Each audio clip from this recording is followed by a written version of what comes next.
Assalamualaikum warahmatullahi wabarakatuh.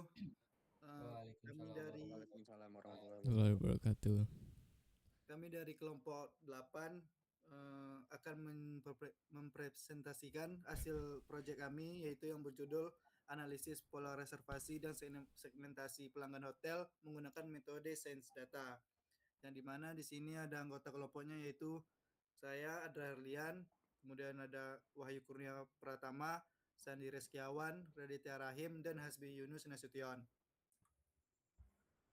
Uh, Latar belakang masalah dari proyek ini yaitu persaingan industri perhotelan semakin ketat, data reservasi hotel menyimpan informasi penting tentang perilaku dan kebutuhan tamu, namun data reservasi sering belum dimanfaatkan secara optimal.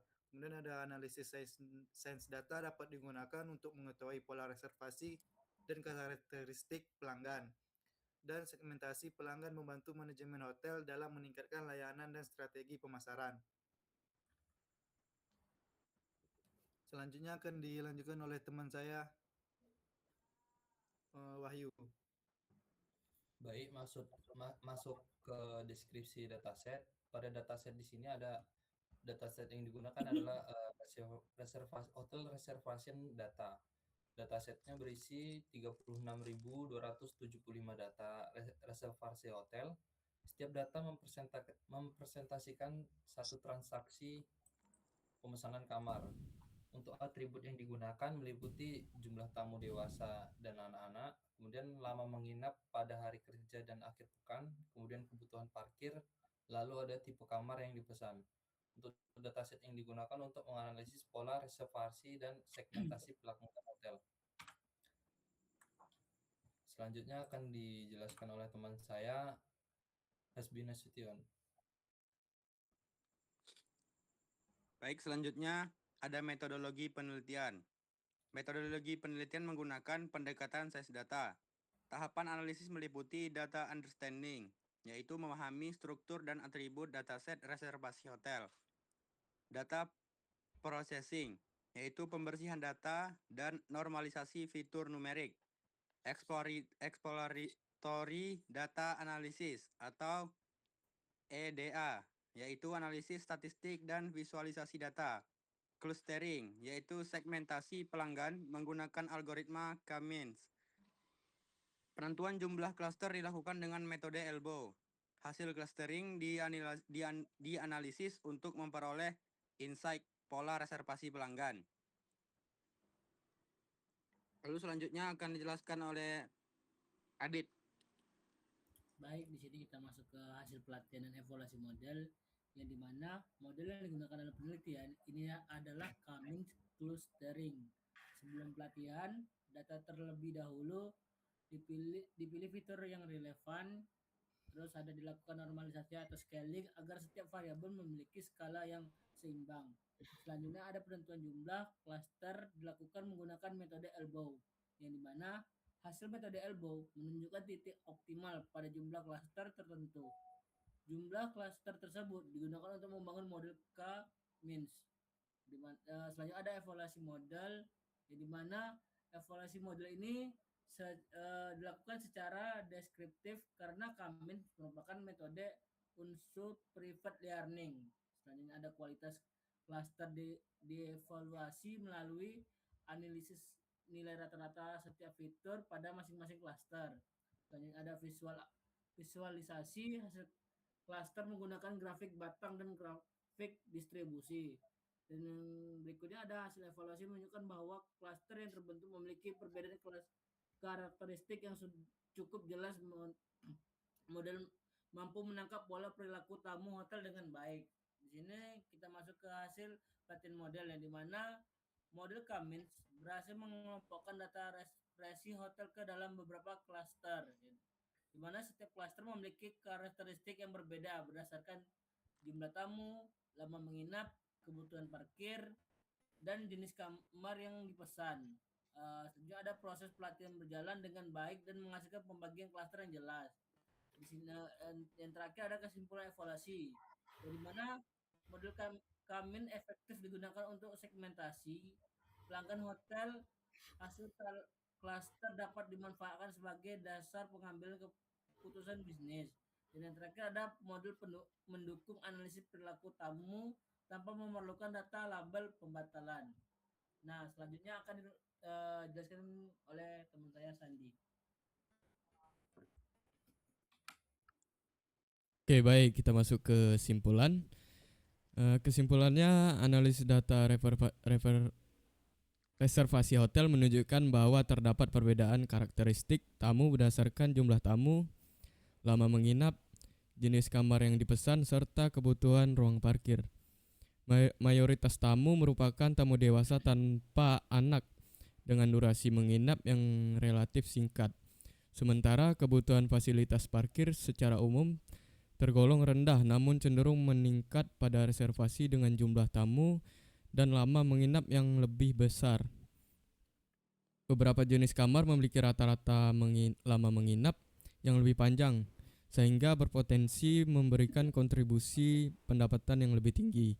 Penerapan metode Cummins clustering berhasil mengelompokkan pelanggan ke dalam beberapa segmen dengan karakteristik yang berbeda, sehingga memberikan insight yang bermanfaat bagi pihak hotel dan menyusun strategi harga, pergolongan pengelolaan kamar, serta perencanaan fasilitas pendukung secara lebih efektif dan berbasis data. Oke, selanjutnya kita masuk ke dalam kode.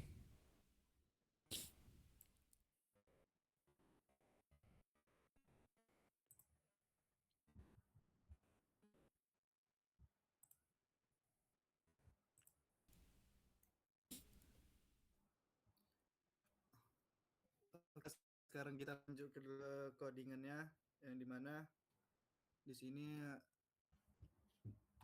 berjudul analisis pola reservasi dan segmentasi pelanggan hotel menggunakan metode sense data. Yang dimana di sini import library yang digunakan untuk memanggil atau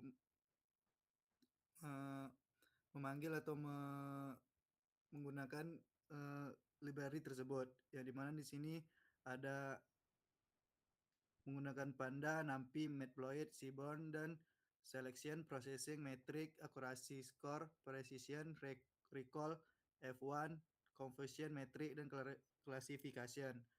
Juga menggunakan logistik regresi, decision tree, dan random forest. Lagi. Di sini juga ada load data yang dimana untuk memanggil data dari hotel reservasi.csv. Di sini menampilkan 5 baris pertama dari data tersebut.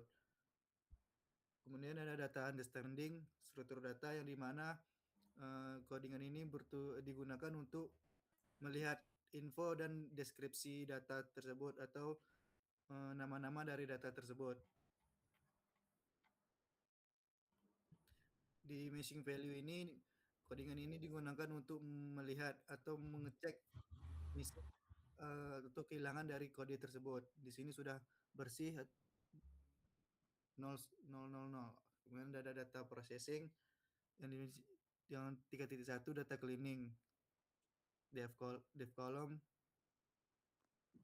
Di sini untuk membersihkan data. Kemudian ada fitur engineering, membentuk fitur yang relevan dengan pola representasi dan potensi pembatalan. Dan selanjutnya juga ada encoding data kategori. Kemudian di sini ada seleksi fitur yang dimana fiturnya itu total guest, total night, require car parking space, dan room type reservasi. Nah, di sini ada normalisasi data. Di sini digunakan untuk menstandarkan data tersebut dari yang sebelumnya menjadi yang terbaru. Kemudian ada selanjutnya itu machine learning model. Nah, di sini menggunakan mode Cummins clustering dan agglomerative clustering. Kemudian DB scan. Kemudian selanjutnya ini menunjukkan metrik dari atau menggunakan metode clustering tadi, yang dimana menampilkan Cummins, agglomerative tadi, dan DB scan tadi. Nah, di sini selanjutnya di codingan ini digunakan untuk memvisualisasikan hasil clustering tersebut, yang dimana ada ada segmentasi reservasi hotel atau Kamins, yang di garis atau yang di samping kiri ini adalah banyak malam dan banyaknya uh, penyewa hotel, ya, dimana ada dihitung dari 0, 5, 10, 15, 20, dan 25. Sedangkan orang atau pemesan yaitu dari 2, 4, 6, 8, 10, dan 12. Dan juga ini ada analisis tiap cluster. Di sini juga ada interpretasinya, yang dimana cluster 0 reservasi singkat, tamu sedikit, risiko pembatalan rendah. Kemudian cluster 1 tamu keluarga, durasi menengah. Dan cluster 2 tamu banyak, durasi panjang, dan berpotensi pembatalan lebih tinggi. Di selanjutnya ini ada proyek dari proyek yang kami bikin, yang dimana akan dilanjutkan oleh teman saya yaitu Wahyu Kurnia pertama. Baik, sini masuk interpretasi.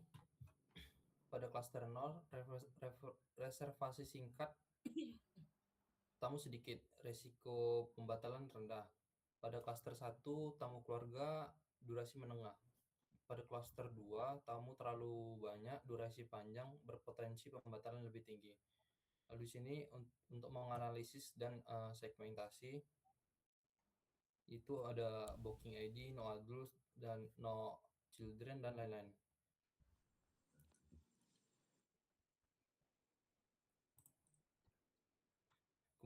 Kemudian di sini ada visualisasi dari distribusi jumlah dewasa dari data, yaitu jenis yang didapat di sini jenis kamar unik, yaitu room tipe 1, room tipe 2, room tipe 3, dan lain-lain. Kemudian di sini ada distribusi jumlah anak, lalu distribusi total tamu dewasa plus anak. Lalu di sini ada rata-rata total tamu per jenis kamar yang dipesan. Nah, berdasarkan ini Adlut room tipe 6 memiliki data insight yang paling tinggi. Kemudian di sini distribusi jenis kamar yang dipesan berdasarkan total tamu.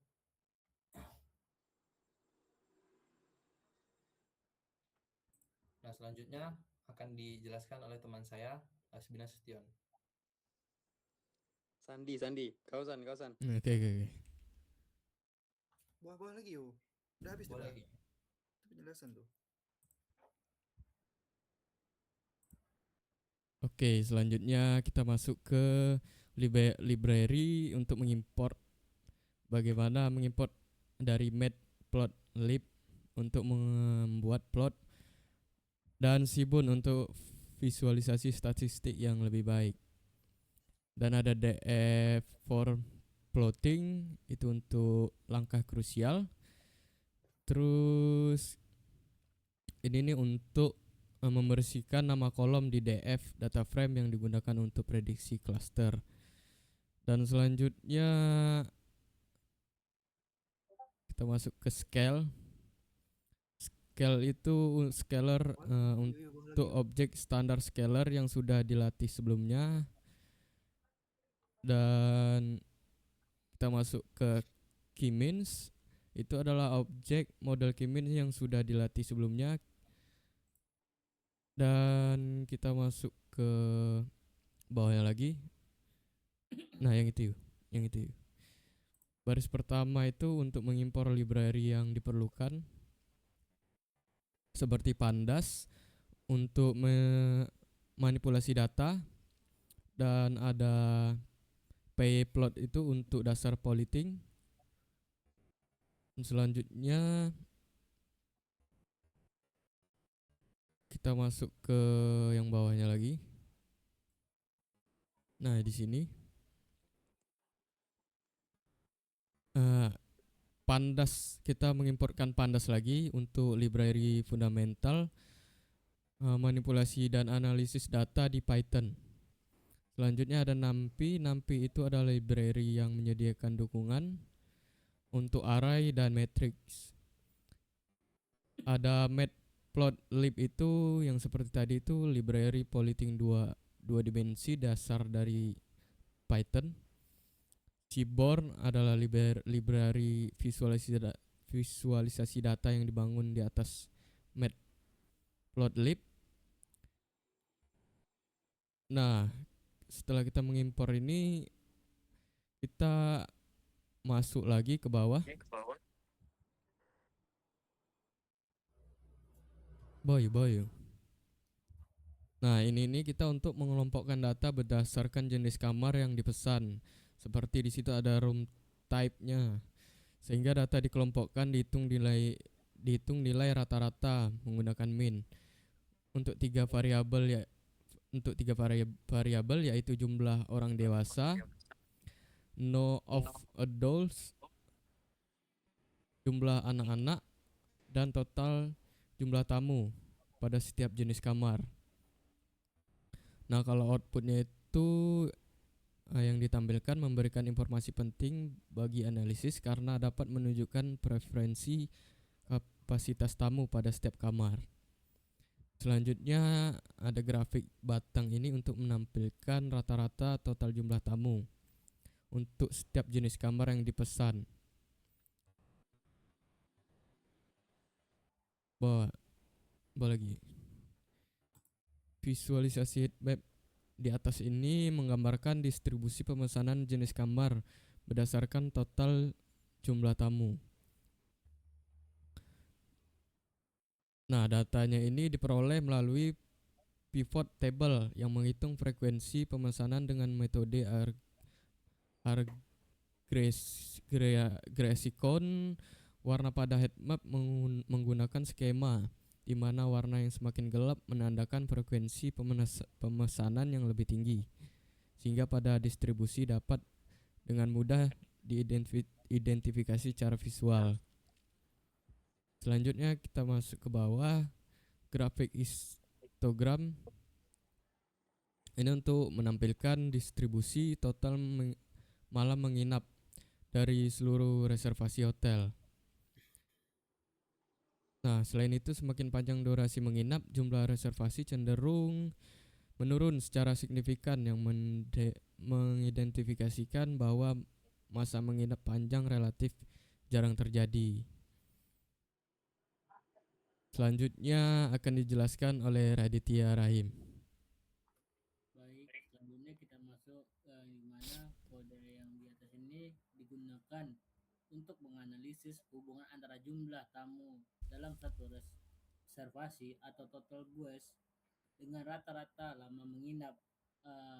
Data dikelompokkan berdasarkan kategori jumlah tamu, kemudian dihitung rata-rata total malam untuk setiap kelompok tersebut. Yang dimana hasil perhitungan kemudian diurutkan dari nilai rata-rata malam tertinggi ke terendah, sehingga dapat diketahui kelompok jumlah tamu mana yang cenderung menginap lebih lama. Informasi ini memberikan gambaran mengenai perilaku tamu berdasarkan ukuran kelompok. Misalnya, apakah reservasi dengan jumlah tamu yang lebih banyak memiliki kecenderungan masa menginap yang lebih panjang dibandingkan reservasi dengan jumlah tamu yang lebih sedikit.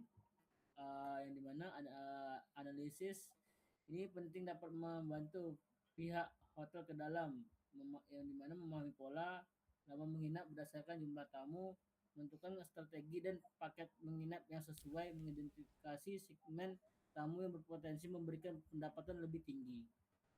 Lanjut yuk. Selanjutnya Outputnya aja di baik, selanjutnya di sini kita masuk ke grafik, di mana grafik batang ini menunjukkan rata-rata total malam menginap. Berdasarkan kategori jumlah tamu dalam satu referensi, sumbu horizontal mempresentasikan jumlah total tamu, sedangkan sumbu vertikal menunjukkan rata-rata lama menginap dalam satu malam. Setiap batang pada grafik menggambarkan rata-rata durasi menginap untuk kelompok jumlah tamu tertentu. Dari visualisasi ini dapat diamati bahwa lama menginap cenderung berbeda pada setiap kategori jumlah tamu. Next yuk. Yang dimana di sini kita masuk ke kode, dimana kode ini menggunakan untuk menganalisis rata-rata total malam menginap berdasarkan jenis kamar yang dipesan. Data terlebih dahulu dikelompokkan berdasarkan jenis kamar, kemudian dihitung nilai rata-rata lama menginap untuk setiap kelompok tersebut. Hasil dari perhitungan kemudian diurutkan dari nilai-nilai rata tinggi ke terendah, sehingga dapat diketahui jenis kamar mana yang cenderung digunakan untuk masa menginap lebih lama. Next. Nah, selanjutnya kita masuk ke grafik, di mana grafik batang ini menampilkan rata-rata total malam menginap berdasarkan jenis kamar yang dipesan. Sumbu horizontal menunjukkan jenis kamar yang dipesan, sedangkan sumbu vertikal menunjukkan rata-rata lama menginap dalam satuan malam untuk masing-masing jenis kamar. Setiap batangan pada grafik mempresentasikan rata-rata durasi menginap tamu pada tipe kamar tertentu. Dari visualisasi ini dapat diamati bahwa terdapat perbedaan lama menginap antara jenis kamar yang mengidentifikasikan bahwa pilihan jenis kamar berpengaruh terhadap pola lama menginap tamu. Di sini kita masuk ke tujuan analisisnya, di mana tujuan ini adalah analisis ini bertujuan untuk mengetahui presentasi refleksi yang membutuhkan tempat parkir, menganalisis apakah kebutuhan parkir berkorelasi dengan jenis kamar yang dipesan, jumlah tamu, dan total malam menginap. Selanjutnya kita masuk ke dalam kode ini, di mana kode ini digunakan untuk menghitung presentasi pemesanan hotel yang memerlukan ruang parkir mobil. Kolom required card berisi nilai binar, di mana nilai 1 menunjukkan bahwa pemesanan membutuhkan ruang parkir, sedangkan nilai 0 menunjukkan tidak membutuhkan ruang parkir. Yang dimana dengan menghitung nilai rata-rata dari kolom tersebut, lalu dikalikan 100, diperoleh presentasi refleksi yang memerlukan fasilitas parkir. Pendekatan ini valid karena pada data binar, nilai rata-rata secara langsung mempresentasikan proporsi dengan nilai 1. Next. Selanjutnya di sini kita masuk ke grafik, di mana grafik ini menunjukkan presentasi pemesanan hotel yang memberi. Baik, selanjutnya akan dilanjutkan oleh teman saya Hasbi Nasution. San, apa? Pos dulu San, ntar San. Yuk. Baik, selanjutnya akan saya lanjutkan. Nah, di sini ada grafik presentasi pemesanan yang memerlukan parkir berdasarkan total malam menginap. Grafik batang ini menggambarkan presentasi pemesanan hotel yang memerlukan ruang parkir mobil berdasarkan total malam menginap. Lalu selanjutnya di sini ada rata-rata total tamu per klaster Kamians. Lalu di bawahnya juga ada sama, yaitu grafik yang sama yang di atas. Nah, di sini ada proporsi pemesanan yang memerlukan parkir per klaster Kamians. Lalu selanjutnya di sini ada data distribusi jenis kamar per klaster Kamians. Ini untuk menunjukkan distribusi jumlah pemesanan berdasarkan jenis kamar, yaitu untuk setiap klaster Kamians. Selanjutnya yang terakhir ini adalah distribusi jenis kamar per klaster Kamians juga, sama seperti yang di atas tadi. Dah, sudah habis grafik batang yang pada codingan kami ini, sampai pada final text-nya.